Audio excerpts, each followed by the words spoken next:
Bonjour mes amis, on va poursuivre donc l'étude du deuxième chapitre à partir du verset 13, simplement pour rappeler un petit peu. Donc on s'était arrêté sur une mise en garde contre les dangers qui guettent ce qu'on peut appeler un jeune, quelqu'un d'inexpérimenté dans la vie, quelqu'un qui malheureusement n'a pas assez d'expérience pour pouvoir s'opposer à toutes les tentations qu'il peut trouver dans le monde. Et quelles sont les deux mises en garde essentielles, comme ça nous dit les Shnei Sakanot, les deux dangers qui guettent tout jeune? Chevrat Anashim Raim, c'est la compagnie de gens mauvais, de gens qui vont nous induire à faire le mal et un mal nous conduire aussi. Ou pitouye Hashelisha Ra'a, également la séduction d'une femme mauvaise. Donc on va voir dans le contexte par rapport à d'autres commentaires ce que cela veut dire et comment on peut interpréter cela. En tout cas, je reprends la lecture et traduction à partir du verset 13. Ha'ozvim orchot yosher, ceux qui abandonnent les voies, les sentiers droits de la droiture. La lechet pour s'acheminer, bedarke chosher pour s'acheminer dans des chemins ténébreux. Hasemechim la asotra, ceux qui se réjouissent en faisant le mal, yagil où ils vont exulter, betahpuchot ra dans les perversités du mal. Et ici, tahpuchot est un terme qui revient assez souvent, et vous voyez que la racine c'est hefer, c'est le contraire. Le contraire parce que ce sont des personnes qui vont nous pousser à faire le contraire du bien, donc on a compris, ra, et d'après le Metsudot David, aussi tahpuchot c'est hamehafer, d'ivrei Torah. C'est celui qui change l'explication de la Torah selon sa vision à lui, donc une vision trouble. Donc chercher des interprétations, de mauvaises interprétations à la Torah, c'est aussi appelé Tahpuchot d'après le Metsudot David. Asher, le 15, Asher orchotehem ikeshim, ceux dont les voies ikesh, comme expliquent ici les commentateurs, c'est akum, c'est-à-dire sont tortueuses, c'est l'inverse justement de la droiture. Unlozim be margelotehem, ça aussi c'est une traduction difficile parce que be margelotehem, c'est dans quelque part dans leur conduite, naloz, ils vont de travers.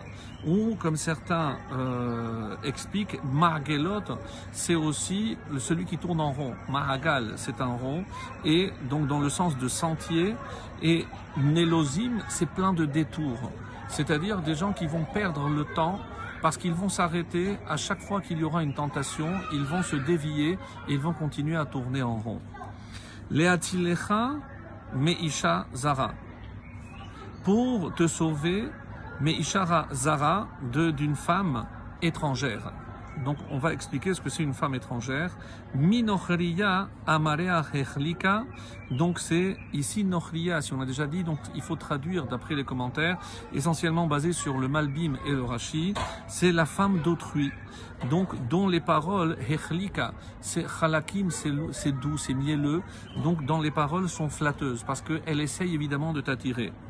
Ha'ozevet alouf ne'oreha, celle qui donc abandonne Alouf, c'est, comme l'explique ici, c'est Re'i, c'est un compagnon, Ne'oreha de sa jeunesse, Ve'edberit Eloheha shachecha, et l'alliance de son Dieu, shachecha, elle a oublié.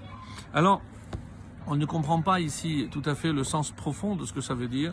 Et c'est pour ça qu'à la lumière du Gaon de Vilna, il nous explique ici, quand on a parlé des deux dangers, il nous dit le côté du mal, ce qu'on appelle la sitra achara, est aussi composé de masculin et de féminin. Quel est le masculin de la sitra achara? Ce qui pas évidemment nous pousser vers le mal, c'est le kaas. Ça c'est l'aspect positif, l'aspect mâle, donc zachar. Et Nekeva, et quel est l'aspect féminin de la Sitra Achara? On dit que c'est la ta'ava. La ta'ava, c'est la pulsion. Et c'est pour ça que ici, quand on parle d'une femme étrangère, d'après Rashi par exemple, qu'est-ce que c'est Zara? Le terme Zara, c'est la Avoda Zara. C'est tout ce qui va nous dévier vers la Avoda Zara, vers la minute, vers l'hérésie, ce qui s'éloigne de la croyance en Dieu. D'après le Gaon de Vilna, qu'est-ce que c'est le compagnon de sa jeunesse? C'est que par quoi on est accompagné depuis le début, c'est par la Torah. On abandonne la Torah et l'alliance, on l'a oubliée. Pourquoi? À force de se laisser aller à cet avot, à ces pulsions. Et c'est pour ça que le côté du mal, Sitra Achara, a ces deux armes puissantes, c'est lorsque quelqu'un se met en colère. Et d'ailleurs, comme nous disent les maîtres, que quelqu'un qui se met en colère, il fait de la Avodah Zara. Donc ça rentre parfaitement dans l'explication que l'on voit ici. Le Rambam d'ailleurs expliquera En yetzerara matsui ela belev panui mina chochma. Et ça rentre dans le cadre de tout ce que l'on voit depuis le début, c'est que le yetzerara ne peut rentrer que dans un espace qui est vide. Mais littéralement, c'est un cœur qui est vide de chochma, de sagesse. C'est pour ça qu'on dit chacham lève, la sagesse du cœur, la sagesse qui nous pousse à agir toujours dans le bien.